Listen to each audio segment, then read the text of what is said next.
The enemy strike began at precisely 0400 hours, transforming Outpost Helios into a burning wasteland. By the time Commander Victor Kane and his relief team breached the perimeter 6 hours later, he expected nothing but smoldering ruins and silence. Instead, what he saw stopped him cold. Lieutenant Commander Elena Drake, her uniform scorched with ash, standing among 18 battered but alive soldiers she had dragged to safety while the compound collapsed around her.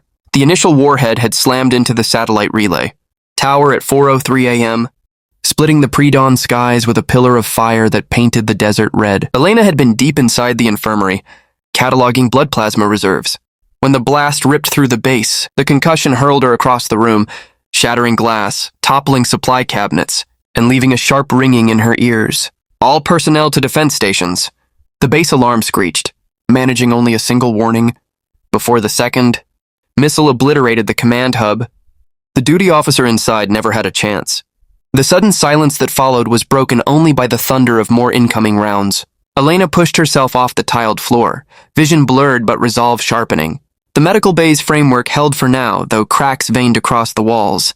Beyond, she could hear artillery, screaming overhead and the terrified shouts of soldiers caught in the open. When the third impact struck the barracks, the shockwave rolled through the infirmary like a giant's fist. Lights died instantly, plunging everything into a dim red haze as emergency systems clicked on. "Medic, we need a medic!" The doors burst open. A young corporal staggered in, blood dripping down his arm, uniform shredded by shrapnel. Two others dragged an unconscious man whose skull was matted with blood. Elena's instincts ignited. "On the cot now. You apply pressure here. You tear open that packet and seal the wound."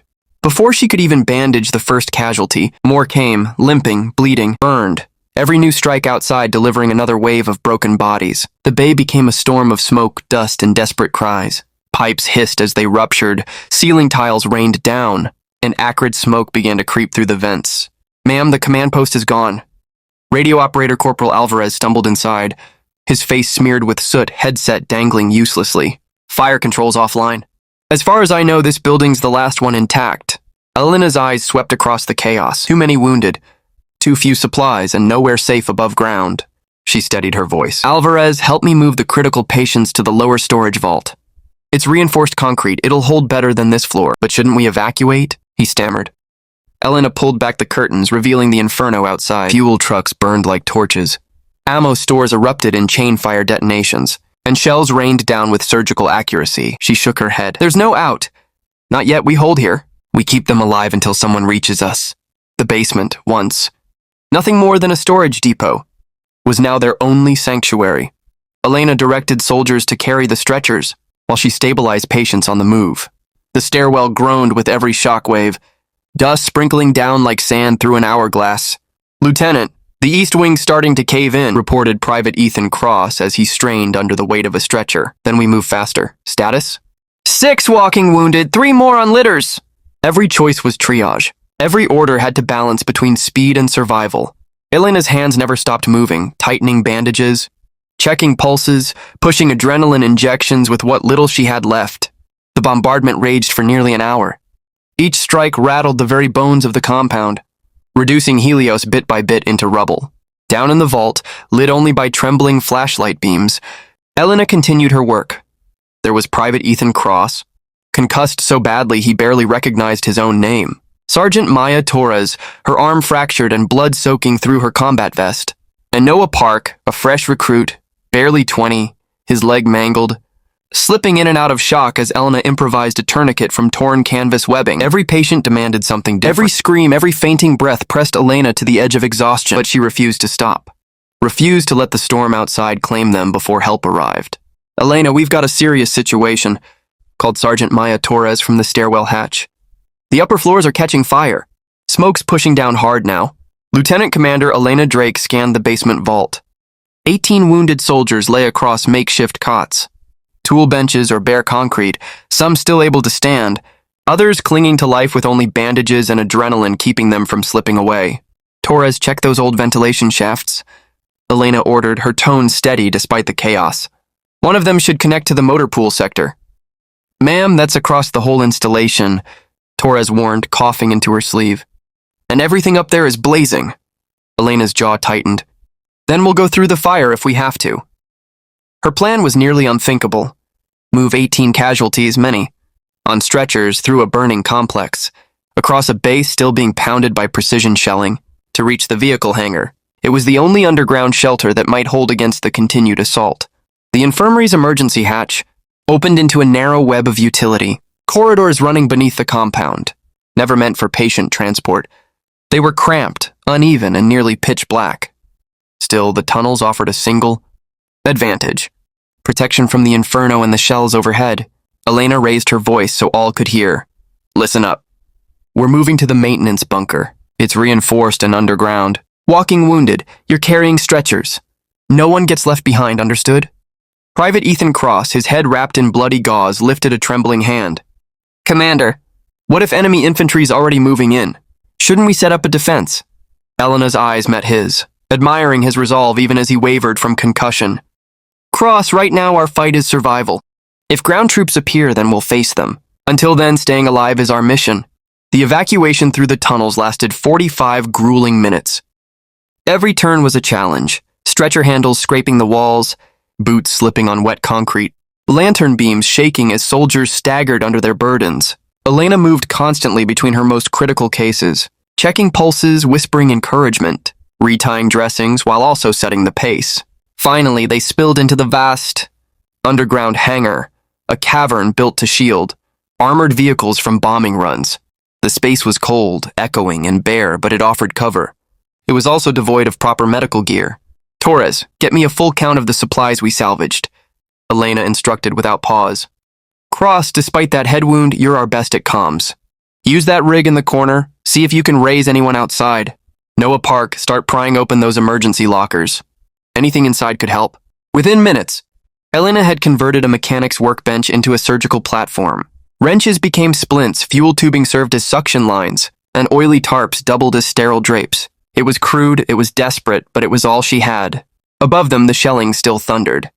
Each impact vibrated through the concrete walls, reminding them that Helios was being erased one structure at a time. Yet in that dim-lit bunker, Elena Drake sustained the impossible, running a field hospital out of nothing but spare parts and grit. Elena's eyes met his, admiring his resolve even as he wavered from concussion. Cross, right now our fight is survival. If ground troops appear, then we'll face them. Until then, staying alive is our mission. The evacuation through the tunnels lasted 45 grueling minutes. Every turn was a challenge, stretcher handles scraping the walls, boots slipping on wet concrete, lantern beams shaking as soldiers staggered under their burdens. Elena moved constantly between her most critical cases, checking pulses, whispering encouragement, retying dressings while also setting the pace. Finally, they spilled into the vast underground hangar, a cavern built to shield armored vehicles from bombing runs. The space was cold, echoing, and bare, but it offered cover. It was also devoid of proper medical gear. Torres, get me a full count of the supplies we salvaged, Elena instructed without pause. Cross, despite that head wound, you're our best at comms. Use that rig in the corner, see if you can raise anyone outside. Noah Park, start prying open those emergency lockers. Anything inside could help. Within minutes, Elena had converted a mechanic's workbench into a surgical platform. Wrenches became splints, fuel tubing served as suction lines, and oily tarps doubled as sterile drapes. It was crude, it was desperate, but it was all she had. Above them, the shelling still thundered. Each impact vibrated through the concrete walls, reminding them that Helios was being erased one structure at a time. Yet in that dim-lit bunker, Elena Drake sustained the impossible, running a field hospital out of nothing but spare parts and grit. Ma'am? Cross's weak voice came from the radio console. He held the headset against his bandaged head. I'm getting faint signals. Sounds like friendly units are trying to break through, but the artillery's jamming transmissions. Elena knelt beside him. How long until they reach us? His expression was grim. Could be a few hours. Maybe longer. Elena exhaled slowly, forcing calm into the air thick with smoke and fear. Then we hold. We keep them alive until help finds its way through. And with that, the hum of dying batteries and the distant thunder of war became the rhythm to which Elena Drake fought to keep 18 lives from slipping into silence. Elena swept her eyes across the bunker, taking in the sight of her wounded. Some clung to fragile stability. Others hovered on the edge of collapse, every single one of them, relying on her steady hands to keep them alive in the suffocating dark. Hour bled into hour, the bombardment above showing no sign of easing. She refused to stop. Moving from cot to cot, Elena checked pulses, adjusted makeshift splints, pushed scarce doses of morphine, and whispered steadying words to those fighting unconsciousness. Each decision was a razor's edge. Who needed immediate intervention? Who could wait another hour? And who might not survive the night no matter what she did? "Commander Drake," came Sergeant Maya Torres's low voice from near the stairwell, tense and urgent. "We've got a situation. I'm hearing engines up top." Elena paused. Her hands stained crimson as she held pressure on Private First Class Noah Park's torn leg. Slowly, she lifted her head, ears straining beyond the constant bass of shellfire. Then she heard it, deep metallic vibrations that didn't belong to artillery. The unmistakable grinding churn of armored treads rolling over stone and debris. Her stomach tightened. "Tracked vehicles," she muttered. "Not ours." The wounded stirred, fear spreading like a current through the bunker. Torres's hand clenched around her rifle. "They're sweeping the compound." Probably looking for survivors. Elena froze only for a heartbeat before her mind raced through calculations. 17. Mobile wounded. 1 barely clinging to life. Dwindling supplies, no confirmed extraction, and now hostile ground forces combing the ruins above. The odds had shifted yet again. And she knew that if the enemy discovered their shelter, her role as medic would transform instantly into something much more perilous. The line between survival and capture for everyone under her care. 18 battered soldiers hidden in the depths of a maintenance bunker clung to a fragile existence. They had almost no weapons, dwindling supplies, and no reliable way to speak to friendly forces. If hostile troops breached their hiding place, the result would be certain: capture or execution. "Torres!" Elena called, her voice low but firm. "What's our armament status?" Sergeant Maya Torres checked quickly through a scavenged duffel bag. 4 functional rifles, barely 3 magazines worth of rounds, and whatever sidearms the walking wounded haven't lost. Elena's expression hardened. That's not enough to repel a determined push. We need another way.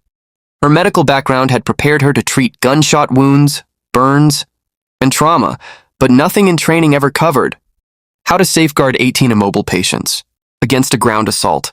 Yet in this moment, her role demanded both surgeon and strategist. "Elena," Private Ethan Cross called from the radio console, his bandaged head glistening with sweat. "I've got faint chatter. Sounds like Commander Victor Kane. He's trying to reach us with a relief column. But..." He winced, listening. "They're still hours out. Could be daylight before they break through." Elena's eyes flicked across the bunker. "Hours we may not have. If the enemy keeps sweeping the compound, eventually they'll come down here." So she began reorganizing. The walking wounded were positioned in defensive arcs around the stairwell entrance, rifles propped against shoulders that still trembled from blood loss. The stretcher cases were pulled deeper into the shadows of the chamber, as far from the blast doors as possible. Every decision was designed to buy time, to shield the helpless from the inevitable. The night dragged on. Above them, the storm of occupation moved steadily.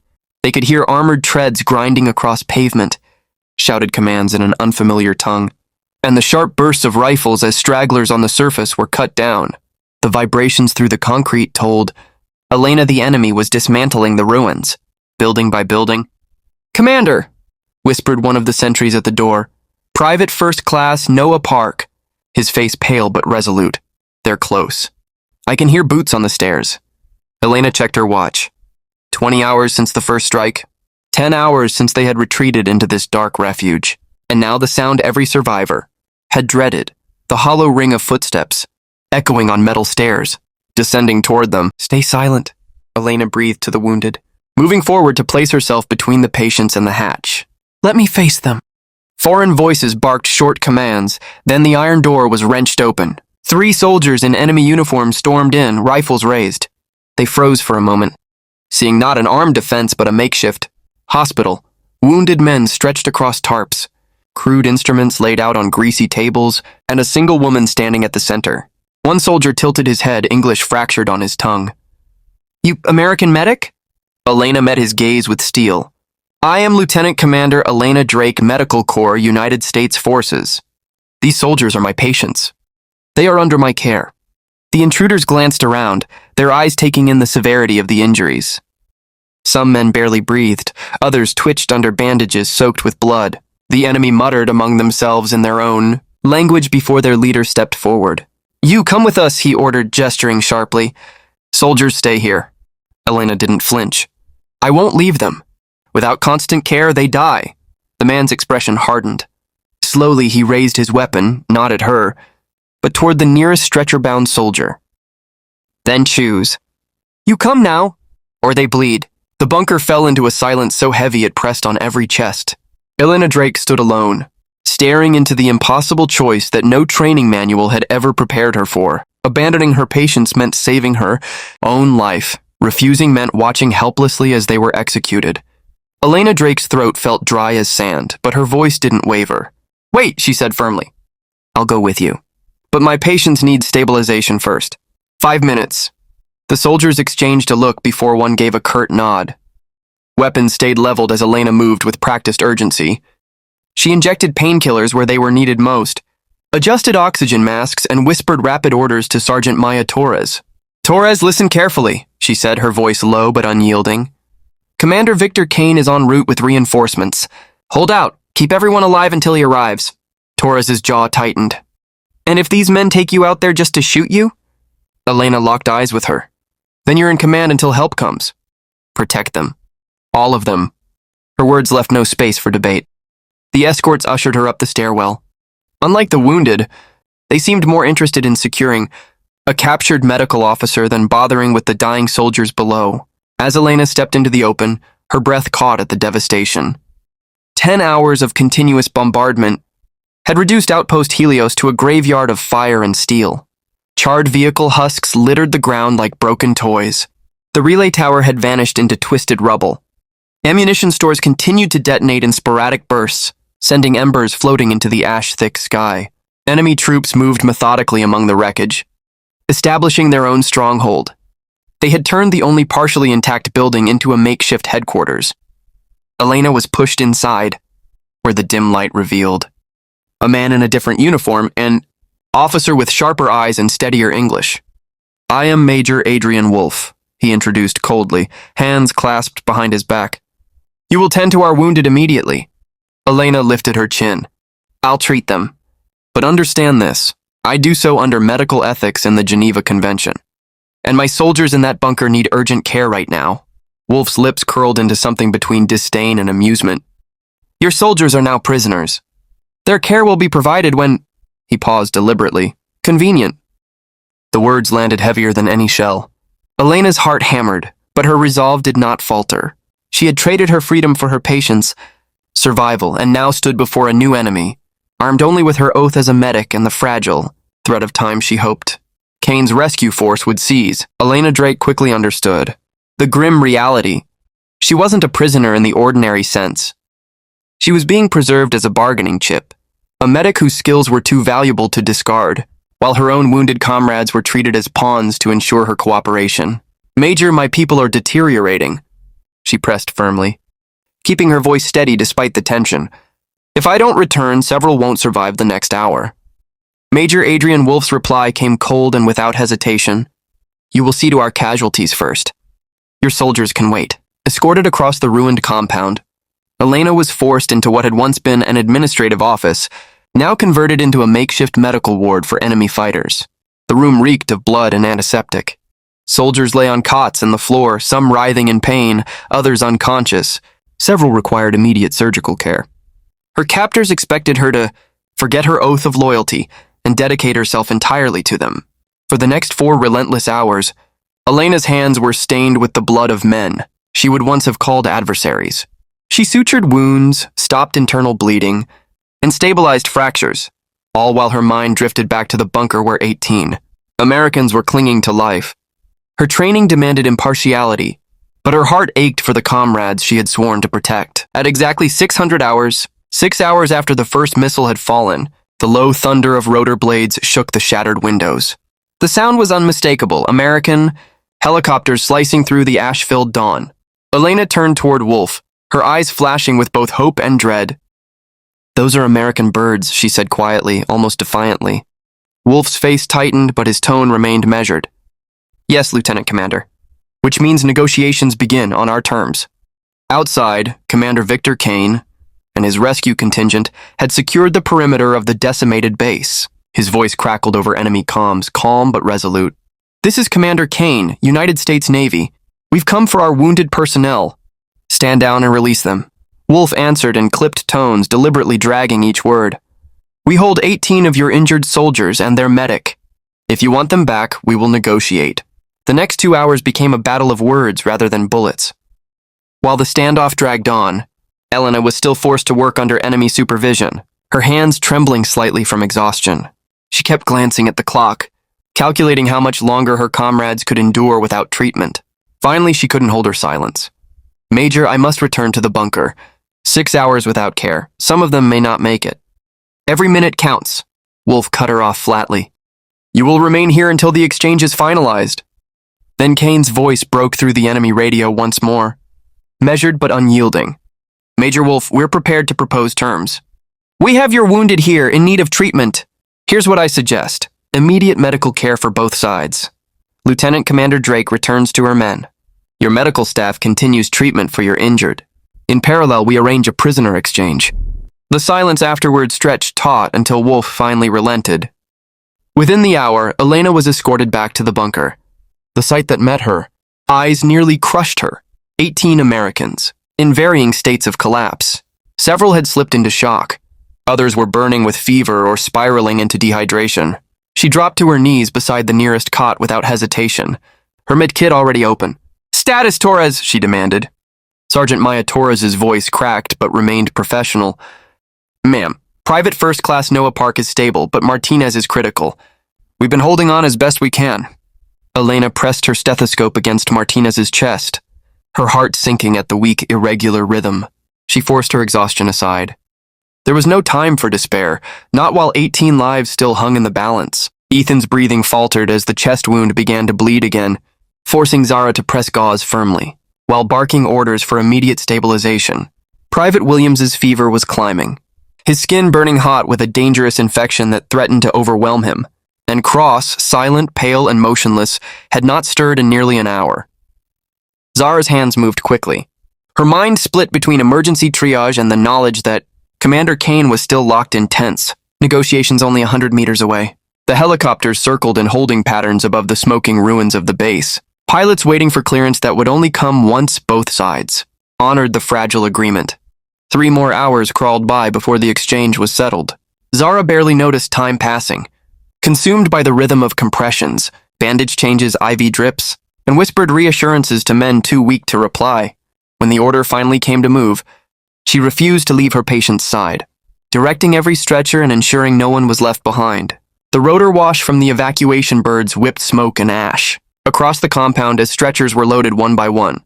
Kane stood nearby scanning the perimeter, his eyes never leaving the soldiers, who owed their survival to the medic who refused to break. As the last stretcher lifted into the helicopter, Kane turned toward her. "Lieutenant Morrison?" His voice cut through the roar. "What you did here was beyond extraordinary. 18 lives held together by nothing but your determination." Zara paused, looking back at the blackened skeleton of Alpha Base, where every wall bore scars of fire and bombardment. Her face was streaked with ash and blood, her voice steady despite the exhaustion. "Sir, I only did what a medical officer is supposed to do. I kept my people alive." Kane shook his head, his expression resolute. "No, Morrison. You did what most couldn't.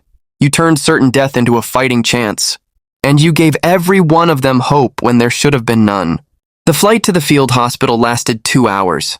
Even in the air, Zara never once sat down. She moved from stretcher to stretcher, adjusting bandages, checking IVs, and whispering words that kept her patients tethered to life. Her war was not fought with rifles or artillery, but with hands, resolve, and a promise she refused to break. Every man carried out on those stretchers was alive, because Zara refused to surrender to despair. The helicopters lifted off with their fragile cargo, and as the engines roared against the night, she continued checking pulses, adjusting drips and pressing bandages, unwilling to rest until each patient was stable. To those soldiers, her hands meant survival, and none of them would ever forget that. Commander Kane's official after-action report later described the scene as one of the most astonishing displays of battlefield medicine in recent memory. One officer, outnumbered, under fire, and taken captive, had managed to keep every single wounded soldier in her care alive through a 10-hour bombardment and 6 more hours of brutal uncertainty. What began as a certain massacre had become a rescue operation, carried almost entirely on the shoulders of Lieutenant Zara Angel Morrison. The intelligence her team brought back proved equally critical. Details from Ethan Cross and the other survivors, combined with Zara's own observations during captivity, revealed new patterns in enemy movement and supply lines. That knowledge would soon shape strategies, preventing further ambushes and saving untold lives in battles yet to come. 6 months later, Zara stood in dress uniform beneath the vaulted ceiling of the Pentagon Auditorium. By order of the president, she was promoted to captain and awarded the Silver Star. Cameras flashed, but her mind wandered to Alpha Base, the burning wreckage, the faces of the wounded, the weight of choices no textbook had ever prepared her for. Her battlefield techniques, forged in chaos and desperation, became the cornerstone of new training programs taught to medics across Allied forces. Her name began to circulate in military academies not only as a decorated officer, but as a living lesson in endurance, improvisation, and uncompromising duty. Years passed. The smoke of Alpha Base became a memory, but the soldiers who survived because of her did not. 18 men and women went home to their families because one medic believed that saving lives mattered more than fear, rank, or even her own survival. Now known as Major Zara Angel Morrison, she stands at the head of a classroom, her voice steady as rows of young medical recruits hang on every word. Medicine in war, she tells them, is not only about bandages and drugs. It is about willpower. It is about refusing to let go when everything around you says it's over. Her students learn quickly that battlefield medicine is not simply treating wounds. It is the courage to face the impossible and the conviction to ensure that every soldier entrusted to you has a chance to go home. Have you ever stood in the middle of chaos, when everything around you seemed lost, but you had no choice except to keep moving because lives depended on it? That was Zara's reality. Her ordeal is a reminder that real strength isn't found in firepower, but in the unbreakable will to keep going when every second feels like the last. The enemy who believed they could erase Alpha Base discovered a truth they never expected. A determined medic can be as decisive as any rifle, especially when 18 soldiers are counting on her hands to keep them alive. If you believe resilience and skill can turn even the darkest night into a chance for survival, then carry this story forward. Because somewhere right now, someone is facing a battle they think they cannot win, without realizing their moment to rise is closer than they imagine. Zara Angel Morrison didn't just keep 18 hearts beating. She proved that in war, the strongest weapon is a medical officer who refuses to surrender a single life under their care. Thank you for being part of this story.